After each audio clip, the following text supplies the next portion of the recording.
Welcome to Mallu Aquaman. Polar blue പാരഫിഷിൻ്റെ അടുത്ത വീഡിയോയിലേക്ക് എല്ലാവർക്കും സ്വാഗതം. നമ്മുടെ ഫസ്റ്റ് ബാച്ച് പോളാർ ബ്ലൂ പാരഫിഷുകളാണ് ആ കാണുന്നത്. ഒരു കളറേഷൻ എല്ലാം നല്ലപോലെ വന്നിട്ടുണ്ട്. ഇതൊരു പ്ലാന്റഡ് അക്വേറിയത്തിൽ കിടക്കുന്നതുകൊണ്ടായിരിക്കും കളറേഷനൊക്കെ പെട്ടെന്ന് വന്നത്. പിന്നെ തീറ്റേൻ്റെ ഉണ്ട്, നമ്മൾ തന്നെ സ്വന്തമായിട്ട് ഡെവലപ്പ് ചെയ്യുന്ന തീറ്റയാണ് കൊടുക്കുന്നത്. അതേപോലെ തന്നെ ചെറിയ പോളാർ ബ്ലൂ പാരഫിഷിൻ്റെ കുഞ്ഞുങ്ങളെല്ലാവർക്കും കളർ വന്നു തുടങ്ങി. അവരുടെ സർവൈവൽ റേറ്റ് ഒരു 75% ഉണ്ട്. ഉണ്ടായ കുഞ്ഞുങ്ങളിൽ നിന്ന് ഒരു ഏകദേശം ഒരു 75% രക്ഷപ്പെട്ടിട്ടുണ്ട്.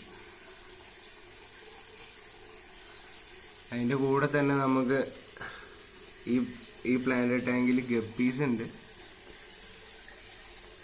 നമ്മൾ ഡെവലപ്പ് ചെയ്തെടുക്കാൻ നോക്കുന്ന ഒരു ഗപ്പീസാണിത്.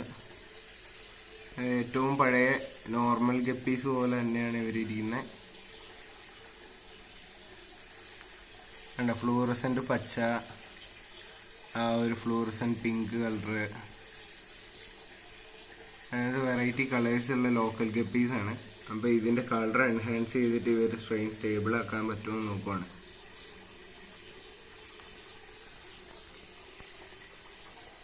നമ്മുടെ അക്വേറിയം ഈ ഒരു ടൈപ്പാണ്. ഈ രണ്ട് അക്വേറിയംസും ഇന്റർ കണക്റ്റഡ് ആണ്. അതിനകത്തൊരു വലിയ വാട്ടർ വോർട്ടെക്സ് ഉണ്ട്. വേറെ ഫിൽട്രേഷനും പരിപാടികളോ ഒന്നുമില്ല.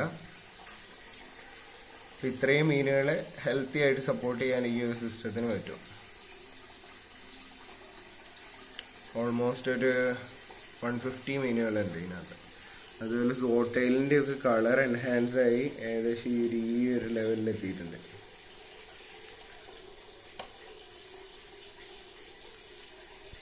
ഇത് ഒരു 2 months ഗ്രോത്താണ്. നമ്മുടെ എന്താ ചെറിയ ഗപ്പി സൈസ് ആയപ്പോൾ കൊണ്ടുവന്നതാണ് സോട്ടൈലിന്. ഇവരാണ് ഇപ്പോൾ ഈ അക്വേറിയത്തിലെ ഏറ്റവും വലിയ മീനാണ്.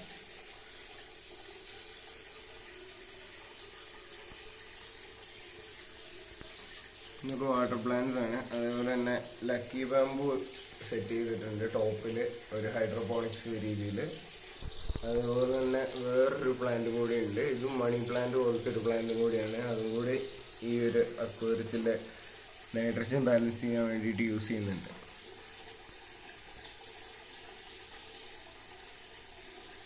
നിങ്ങളിപ്പോൾ കേട്ടുകൊണ്ടിരിക്കുന്ന മൊത്തം വോർട്ടെക്സിൽ നിന്ന് വെള്ളം വീഴുന്നതിന് സൗണ്ടാണ്. ഈ ഒരു രീതിയിലാണ് വോർട്ടെക്സിൽ നിന്ന് വെള്ളം വീഴുക. അപ്പോൾ മൈക്രോ എയർ ബബിൾസ് പോകുമോ നിങ്ങൾക്ക് കാണാൻ പറ്റും. ചെറിയ എയർ ബബിൾസ് പൊട്ടി ചെറിയ ഓക്സിജൻ അതിനും പുറത്തേക്ക് വരുന്നത് കാണാൻ പറ്റുന്നുണ്ടാവും. ഇതിലുള്ള മൈക്രോ എയർ ബബിൾസ് ഫോം ചെയ്യും. നോർമൽ എയറേറ്ററിനേക്കാളും എത്രയോ മടങ്ങ് എഫിഷ്യൻ്റ് ആണ് വാട്ടർ വോർട്ടെക്സ്.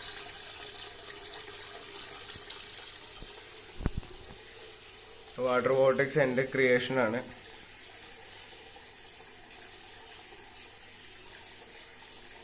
അപ്പോൾ നമുക്ക് വാട്ടർ വോർട്ടെക്സ് യൂസ് ചെയ്താലാണ് ഈ ഒരു ക്വാളിറ്റിയിൽ നമുക്ക് അക്വേറിയത്തിൽ വെള്ളം കിട്ടുള്ളൂ. ഇല്ലെങ്കിൽ നമുക്ക് എക്സ്പെൻസീവ് ആയിട്ടുള്ള കാനിസ്റ്റർ ഫിൽറ്റേഴ്സ്, ഇല്ലെങ്കിൽ സാൻഡ് ഫിൽറ്റർ, ഇല്ലെങ്കിൽ മീഡിയ ഫിൽറ്റർ, പിന്നെ പാർട്ടിക്കിൾ ഫിൽറ്റർ സെപ്പറേറ്റ് വേണം ഈ ഒരു ക്ലാരിറ്റി നമുക്ക് വെള്ളത്തിൽ കിട്ടാൻ വേണ്ടി. വാട്ടർ വോർട്ടെക്സ് എന്ത് ചെയ്യുന്നത് വെച്ച് കഴിഞ്ഞാൽ അത് ഫുള്ള് കലക്കിയെടുത്ത് വെള്ളത്തിൽ അടിച്ച് കലക്കി മറിച്ചിടും ഇതേ രീതിയിൽ. അപ്പോൾ ഭയങ്കര ഫോഴ്സിലാണ് വെള്ളം വന്ന് താഴത്തേക്ക് പതിക്കുന്നത്.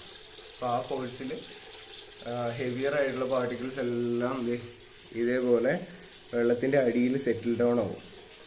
വെള്ളത്തിൻ്റെ അടിയിൽ ഇതേപോലത്തെ പാർട്ടിക്കിൾസ്, അതായത് മീനിൻ്റെ വേസ്റ്റ്, ബാക്കിയുള്ള പാർട്ടിക്കിൾസ്, വെള്ളത്തിലുള്ള സാധനങ്ങളെല്ലാം ഇങ്ങനെ അടിയിൽ സെറ്റിൽ ഡൗൺ ആവും. ആകെ ചെയ്യാനുള്ള ക്ലീനിങ് എന്ന് പറഞ്ഞു കഴിഞ്ഞാൽ ആഴ്ചയിൽ ഒരിക്കലോ വല്ലോ ചെറിയ ഓസ് എടുത്തിട്ട് ഈ ഒരു സംഭവം സക്ക് ചെയ്ത് കളയുക. എന്നിട്ട് ആ റീപ്ലേസ് ചെയ്യാൻ വേണ്ടിയിട്ടുള്ള വെള്ളത്തിൻ്റെ അളവ് എടുത്തിട്ട് റീപ്ലേസ് ചെയ്യുക. അത്രേ ചെയ്യാനുള്ളൂ.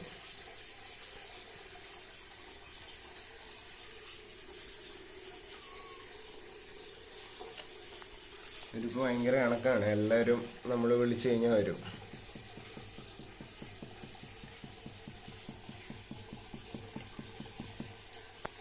ഫീഡ് കൊടുത്തുള്ളൂ. എല്ലാവരും ഭയങ്കര അലേർട്ടാണ്. ഇവർക്കൊക്കെ നല്ല രീതിയിൽ കളർ വെച്ചു.